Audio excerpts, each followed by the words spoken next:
to you by International Union of Operating Engineers, Local 825. Hi, I'm Steve Adubato. It's my pleasure to introduce, we haven't had him in a while, but we're glad to have him right now. He's John Gallucci, Chairman, New Jersey Council on Physical Fitness and Sports, and the President and CEO of Jag Physical Therapy. Good to see you, John. Nice to see you. Thank you. You've dedicated your life to not just physical fitness, but making sure that athletes, particularly young athletes, are taken care of. Why? Well, as an athletic trainer, physical therapist throughout my entire career, the goal is to keep people healthy and try to keep them out of the office. And if we can keep children playing on the field instead of in an office getting treatment, that was one of the most important things for me when I originally built the business.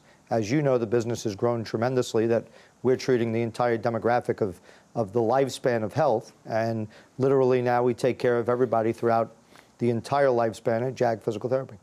Talk about Jag a little bit before we talk about the council, which is so important. Sure. Who is coming to Jag and what are they coming there for? So Jag Physical Therapy is an outpatient orthopedic sport physical therapy company that ultimately takes care of the entire lifespan from newborns. We have a pediatric, 2 pediatric centers throughout the state, and then we go all the way up to our oldest patient was 100 years old. And we like to say that we take care of everybody as a VIP, or as you know, I come out of the professional sports world, we treat everybody as a VIP athlete. And everybody gets the same attention, everybody gets the same care, and that's the most important thing that we've built, as you know, the business off of. Talk about some of the professional sports teams you've been affiliated with. So I'm the physical therapist with the New Jersey Devils, the Red Bulls. I was their head athletic trainer for many years, and then the commissioner brought me into the offices of Major League Soccer to assist running the medical. So I'm basically the medical coordinator for Major League Soccer that oversees all 20 of our teams throughout the country, the health and welfare of our athletes. Real quick, are we, I know this is a general question, generalized question, are too many young athletes overtraining certain parts of their body to the point where it's causing problems long term? It's a fantastic question. I'm asked that all the time. And it's whether or not, you know, we try to separate sports now, which we didn't do as kids when we were. Played everything. Right. We played everything. And what we noticed, and research is showing us, is multi-directional individuals have less opportunity to get injury. As opposed to the repetitive. As opposed to the repetitive. So when you're picking one sport and playing it for 12 months, that repetition becomes an overuse, that overuse becomes an injury. So research is showing us that multi-sport athletes get injured less. So we're trying to get the education to the parents and to the coaches to say multi-sport, multi-direction training and sports are very important to keep your child out of the doctor's office or out of the physical therapist. Tell us about you being the chairman of the New Jersey Council on Physical Fitness and Sports. You decided to jump in and help out and really build this organization, this council, and make something special. Why? Well, the New Jersey Council on Physical Fitness and Sports has been around since 1999. And they've had several chairmen in the past that have done great jobs based on what was going on in healthcare in New Jersey at that time. Currently, as you know, we're having major issues throughout the entire lifespan. We have geriatric patients or people in the state, people above 55 years old, 60 years old, that are getting slips and falls at home. There's no prevention programs. We have issues with child sports, as we just discussed. Injuries are dramatic. Each and every day, kids are getting hurt. We have issues with nutrition throughout our adolescent children that are increasing obesity rates and diabetes. So I've been part of the council for 10 years. Unfortunately, about a year and a half ago, our chair had passed away. And the council kind of sat a little bit dormant, and the members of the council kind of asked me, and the state asked me, to kind of revitalize. They didn't kind of ask you, they asked you. They asked me.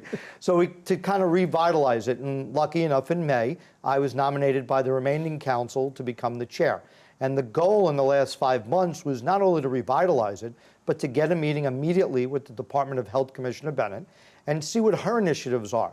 And one of her huge initiatives is population health, taking care of the entire population and trying to get a message out of education to everybody throughout the lifespan. And what we also had to do was build out the remainder of the council, and we brought in some unbelievable people from RWJ Barnabas, from Horizon Blue Cross Blue Shield, from the NFL. We've got 3 Super Bowl winners that are now council members in Carl Banks, Bart Oates, and Sean O'Hara. We have unbelievable executives that are in each division, from the physical therapy organization, the American Physical Therapy Association in New Jersey, the Athletic Training Society of New Jersey. We have the recreation departments involved. We have the physical education Why is that all departments. important to building the council? Well, it's important to have every type of individual, from nutrition to fitness to wellness to overall health, to help make New Jersey healthy. And this council gets together and we come up with initiatives to try to support the mission of Commissioner Bennett and get the word out to get New Jersey healthy. Just help me understand this. To get the word out, because one of the biggest problems in New Jersey, and we've been in this business for a long time, and New Jersey's not a media market. We got New York, we got Philadelphia, and we have this great public broadcasting operation, NJTV, that we're a part of, but we're not a media market. We've got these entities on both ends, New York and Philadelphia. How challenging is it to get that word out? It's very difficult. You know, plus the state has always been program development oriented. Where I'm coming in from being a president of a corporation that marketing and branding. That came from nothing. Basically, it was me in a room treating patients, and now we're fortunate that we have 12 centers throughout New York and New Jersey, and the goal is to grow to 15 centers within the next 2 years. But ultimately, it's about being a resource. And the only way you can be a resource is to get the communication out. People need to know you're there. 100%. Or they can't use you. We've never had an engaging social media platform, which we just kicked off 3 weeks ago. Under my leadership and the council's teamwork, we were able to do it with the roles of each council members with their own individual media outlets. We're basically now hitting 16 council members' media outlets, social media outlets, to try to get the word out. Don't think I'm not going to use your show's media outlet to try to get it out in your social media, to try to That's what we're here for. Yeah, to try to get the message out to make New Jersey healthy. And we need to start at the grassroots level. We need to get in front of people. We need to let them know. Sports safety, RWJ Barnabas is trying for 12 years on sports safety. Sure. As you know, I was one of their lead instructors. Matt Morahan, right? The Morahan Center. Right. I'm one of the lead instructors. I've been educating for years. We need more parents engaged. Well, what's the message to parents in the last minute left? What's the message right now? Parents have to get engaged in the welfare and health of their children, but they also have to get engaged in the health and welfare of themselves.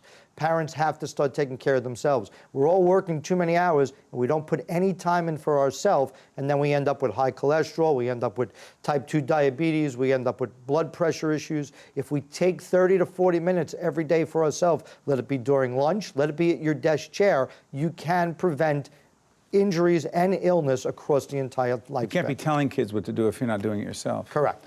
John Gallucci, Jr. is the chairman of the New Jersey Council on Physical Fitness and Sports, which is a lot more active and out there than it ever was before, and also the president and CEO of Jag Physical Therapy. Thank you so much, John. We appreciate it, buddy. Thank you. Appreciate it. Construction companies work at the heart of our communities. So do the operating engineers of Local 825, who build our roads and bridges and ensure the safe transmission of energy that keeps us on the move. Local 825 works with contractors as partners in quality, safety, and training. Our achievements stand as monuments to collaboration that will last for generations. This message has been brought to you by the members of Operating Engineers Local 825. Better building begins here. Also brought to you by the New Jersey Office of the Insurance Fraud Prosecutor, the Russell Berry Foundation, and by Choose New Jersey. Our mission is attracting companies to the Garden State.